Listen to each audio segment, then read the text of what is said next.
Fondacioni Heritage, grupi amerikan që prodhoi një plan kyç për mandatin e dytë të Donald Trump, po përpiqet të formsojë zgjedhjet e ardhshme shqiptare. Kandidati i opozitës Sali Berisha, kreu i Partisë Demokratike, është mburrur hapur për përfshirjen e grupit në fushatën e tij, duke postuar në internet foto të takimeve të tij me drejtuesit e fondacionit Heritage dhe duke pretenduar se kjo ka ndihmuar në dizajnimin e platformës së tij të politikave. Berisha, i cili ka shërbyer më parë si president i vendit nga viti 1992 në 1997 dhe kryeministri i tij nga 2005 në 2013, shpreson të kthehet në pushtet pas votimit të 11 majit. Kryetari i Partisë Demokratike, i cili kaloi pjesën më të madhe të vitit 2023 në arrest shtëpiak për akuza korrupsioni, po kandidon me një platformë konservatore kundër taksave që i bëjnë jehon disa prej pikave kryesore të Trump, duke përfshirë premtimin për ta bërë Shqipërinë sërish të madhe.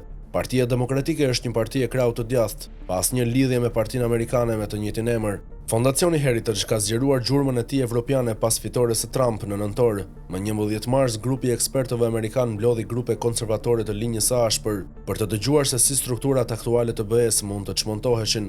Me Trump, Fondacioni Heritage ka dëshmuar se është shumë i aftë të vendosë qeveritë në rrugën e duhur kundër emigrantëve, sundimin e ligjit dhe të drejtat sociale, tha Kenneth Harr, një studiues dhe aktivist në Observatorin e Evropës. Ai shtoi duke thënë se të shohësh që ata luajnë një rol në Shqipëri sigurisht që hap një kapitull të ri, cili vend evropian do të jetë i radhës. Mund të pyesë dikush, Fondacioni Heritage udhëhoqi grupin për krijimin e projektit 2025, udhëzuesin 922 faqesh për shkurtim rrënjësor të qeverisë në SBA.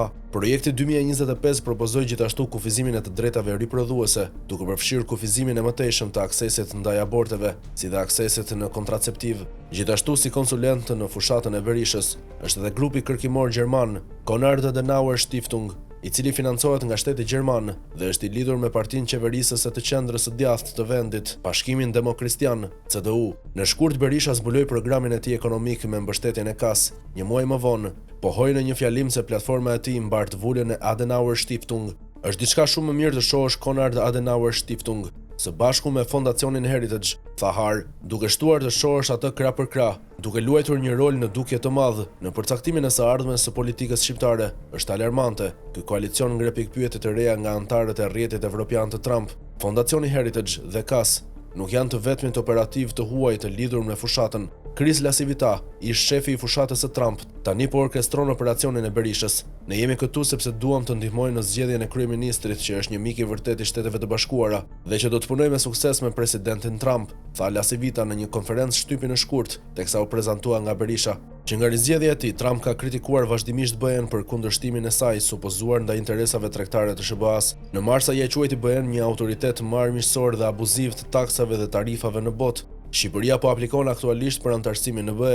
Berisha ka disa muaj që ka promovuar rolin e Fondacionit Heritage dhe ASK në fushatën e tij. Fondacioni Amerikan Heritage vazhdon të japë ekspertizën e tij me rekomandime për programin elektoral të Partisë Demokratike të Shqipërisë dhe është një urë ndjenjë për komunikim me administratën e presidentit Trump dhe Kongresin e Shteteve të Bashkuara të Amerikës. Gjatë fushatës në Shqipëri, Lasivita dhe Berisha kanë përsëritur disa nga anekset kryesore të mbështetësve të Trump. Kryeministri aktual Edi Rama nuk është gjë tjetër veç se një kukull e George Soros, tha Lasivita. Nuk mund të jesh një kukull e George Soros dhe një mik i Shteteve të Bashkuara. Thjesht nuk është e mundur, shtoi ai. Berisha pretendon se ai është shenjë nstruar nga një fushatë udhëhequr nga ish administrata e Joe Biden dhe financuesi Soros, një filantrop i shquar hungarezo-amerikan, që ka mbështetur shumë nga kauzat liberale. Soros dhe marioneta e tij kanë bërë gjithçka për të shkatërruar opozitën konservatore në Shqipëri, ka pohuar Berisha, duke i bërë jehon një teorie konspirative të spikatur rreth manipulimit të Sorosit me politikën globale. Megjithatë, vendi ka një histori korrupsioni politik dhe zgjedhjet mund të rezultojnë të paqëndrueshme. Sfondi Berisha. Në fjalimin e tij të 18 marsit, Berisha shprehu gjithashtu mirënjohje të veçantë për miqtë e mi nga CDU, Adenauer Stiftung dhe Fondacioni Heritage, të cilët na mbështeten në ditët tona më të vështira.